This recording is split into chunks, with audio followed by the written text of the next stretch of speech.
Hello mga meses, hello mga mare, at yan po ang naging kaganapan ng birthday ni Ate Tessie. Umaga pa lamang ay ako hindi na mapaigi mga meses, parang ako ang siyang may birthday. Sabi ko, abe ano kat hindi ka pa nagpapalinis Ate Tessie?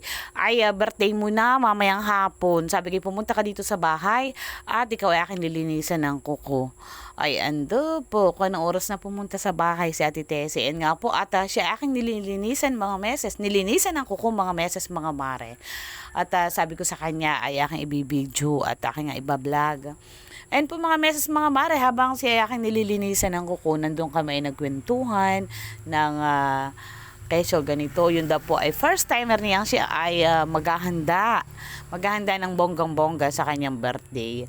At yun nga po ay ang 70th birthday ni Ate Tessie Monarquia. Habang siya nagkukwento mga meses mga mare, baka sa kanyang mukha ang saya. Talaga naman, nakitang-kita. Kitang-kita sa kanyang mga mukha. Sabi kay Ate Tessie, para ikaw po ay masayang masaya at sabi nga ay blooming na blooming mga meses. Sabi ni Ate Tessie, abay syempre naman. At ako ngayon lang maghahanda ng ganito. Ako'y naghahanda rin pero yung mga simpleng handa lang, hindi kagaya nito talaga. Alam niyo mga meses mga mare at mga anak, hanay, ito kaligayahan nga, ulitin ko kaligayahan naming mga may edad na kami ay maalaala ng aming mga anak at ipaghanda ng ganayan. O di po baga? At sabi nga po sobrang saya sa ating pakiramdam.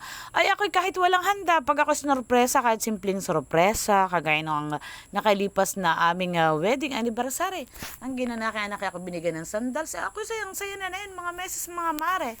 Ayun nga po, after ko si Ate Tessie na malinisan ng kuko, ay sabi ko sa kanya umuwi na at siya ako pupuntahan at papahinga lang ako at maliligo. Ayun at pumunta ako kay Ate Tessie, after ko nga po maligo at magpahinga at maligo, mga meses, mga mare.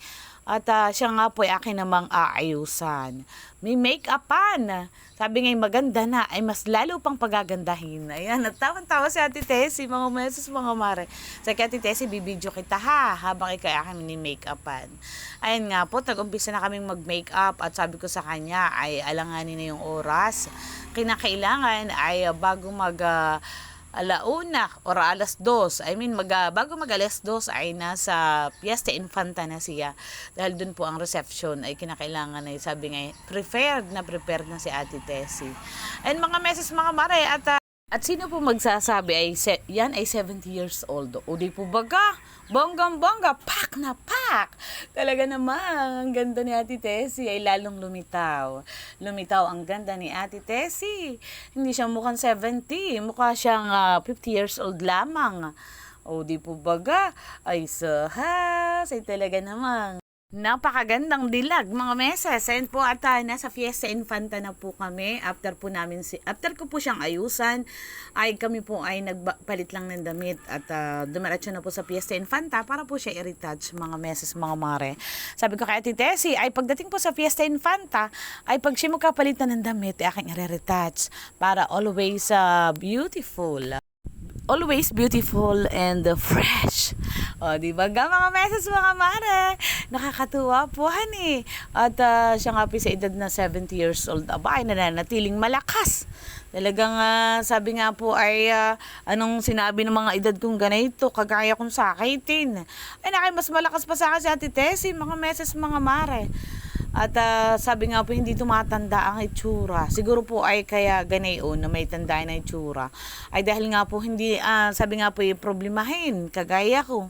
Lahat na lang ay pinroblema.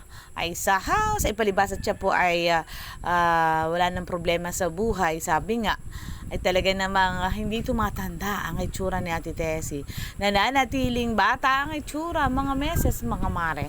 Ayun nga, mga meses, mga mare. At haba pong kami ay nag-iintay na mag-umpisang programa, ay bawat table po ay merong prutas na pwedeng kainin para po habang iniintay namin na mag-umpisa ang programa, ay di kami po nalilibang ang mga guest. O di po baga, mga meses, o mga anak, maiba ko.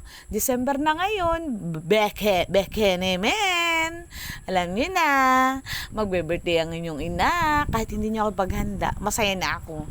Masaya na ako na ako nakarating na edad ko na 49 ay saus, malapit na. Malapit na sa 50 mga meses mga mare. Mga anak, may kenemen, cash ay, ako'y masayang masaya kahit cash lamang. Ay say nagparinig na po mga meses mga mare. At yan nga mga meses mga mare. At sobrang saya ni Ate Tessie. At talaga namang may isang buong malaking lechon. Ay bago ko po makalimutan mga meses mga mare, sa mga magpapa-makeup, sa mga gustong magpa-makeup mga meses mga mare, kontakin nyo lang po ako mga meses. At sa murang halaga, ikaw ay talagang gaganda. Ayan, pakikontak nyo lang po ako sa aking FB page, sa Desiree P. Romano. At paki-PM nyo lang po ako, agad-agad po ako magre-response sa bawat message nyo. At sa MC po naman ay pwede nyo pong kontakin si RC Deo. Ayan po si Miss Heart. Ayan pinapakagaling na MC mga meses mga mare. Mura lang din po siyang sumingil. At sa photographer po naman mga meses mga mare ay kayo po magsadya lamang sa tapat ng plaza dito po sa bayan ng Infanta. At makikita nyo po doon ang studio. Ayan, nabisaya na naman ako ang studio ng Itsuya ni Ninong Nole Ayoste at Heidi Ayoste.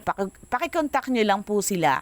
At talaga po namang napakagaling. Yan po ang pinakamagaling dito sa Infanta, isa sa Batikan na photographer. O, di po baga mga meses mga mare? Ay, saan ka pa? Nag-promote na si Meses. Ayun mga Meses mga mare. At nakakatuwa nga po, may pa-surprise ang kanyang anak.